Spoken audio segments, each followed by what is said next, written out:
나는 대한민국 예비역병장이다. 안녕하십니까. 1980년대 모공시절 군대 이야기를 나누는 예비역병장입니다.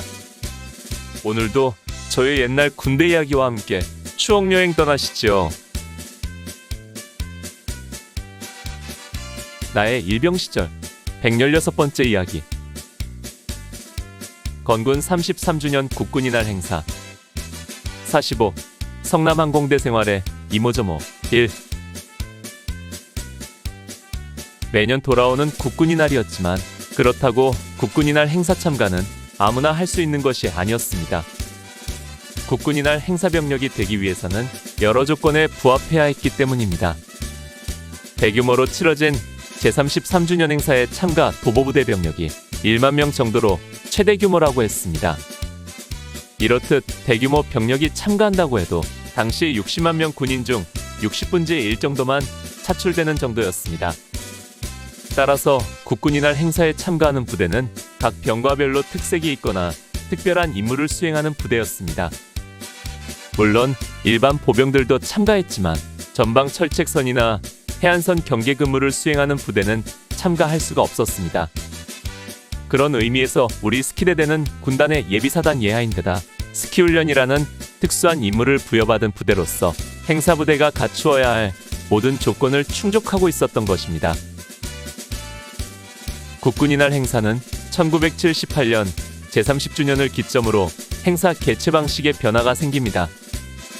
즉, 그 이전에는 매년 대규모로 본행사와 시가행진을 했지만 그 이후부터는 3년마다 대규모 행사로 개최하고 그 사이는 소규모 행사로 치르기로 한 것입니다.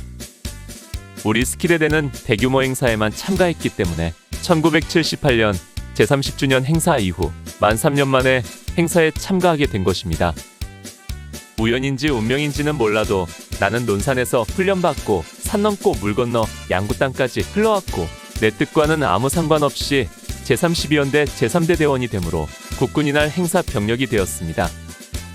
그리고 사단항공대에서의 자체훈련을 거쳐 이제 성남항공대에서 3군 통합 분열훈련을 받게 된 것입니다. 앞서 이야기한 것처럼 우리 행사 참가 병력들은 피땀 흘리며 힘든 훈련을 받고 있었지만 그래도 우리들은 국군 중에서 선발된 대표라는 자부심과 긍지를 가지고 훈련에 임하고 있었습니다. 그러나 우리도 인간이었기에 행사병력으로서 생활에는 갖가지 애환과 삶의 이야기들이 있을 수밖에 없었습니다. 이제 행사병력으로서 성남항공대에서의 특별한 이야기를 몇 가지 나누고자 합니다. 첫 번째 에피소드, 공이 없는 소총. 재래식화기에는 공이라는 부품이 있습니다. 방아쇠를 통해 전달된 힘으로 실탄의 뒷부분에 있는 뇌관을 쳐서 폭발을 일으키게 하므로 그 힘으로 탄두가 발사되도록 하는 부품입니다. 공이치기 또는 격발치기라고도 불리고 권총에서는 해머라고도 불리는 이 부품을 우리는 공이라고 불렀습니다. 아마 공이라는 이름은 우리나라 전통 방아찌는 기구인 절구공이에서 유래된 것은 아닌가 생각됩니다.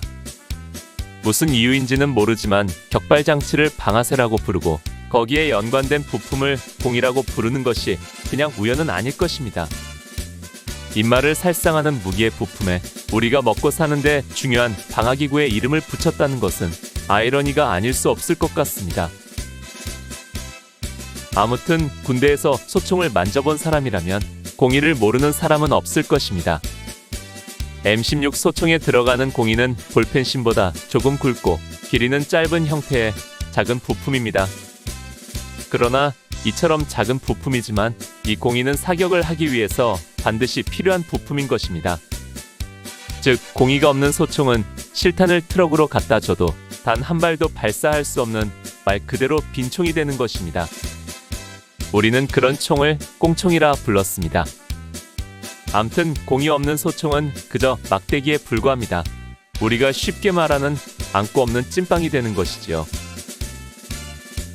8월 26일 우리가 성남항공대에 도착하여 짐을 풀고 한창 정리 작업을 하고 있는데 전달이 왔습니다. 각 텐트는 공의를 수거하여 소대장을 통해 중대에 반납할 것. 처음에는 그 전달 내용을 잘 이해할 수 없었습니다. 왜 군인들에게 제2의 생명이라고 하는 소총에서 공의를 빼내 반납하라는 것일까? 그러다가 누군가 속삭이듯 하는 말에 수긍이 갔습니다. 전두환이 무섭긴 무서운 모양이네. 그렇습니다.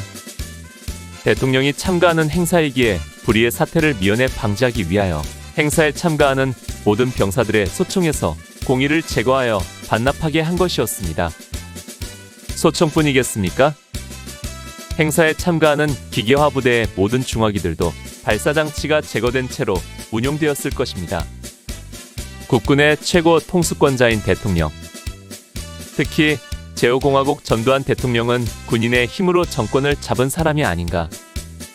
그러나 그가 가장 무서워하는 것도 역시 군인이었던 것입니다.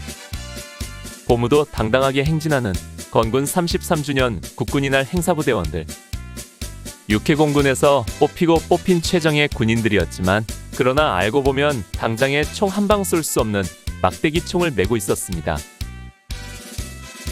아마 이런 일은 우리나라만의 상황은 아닐 것입니다.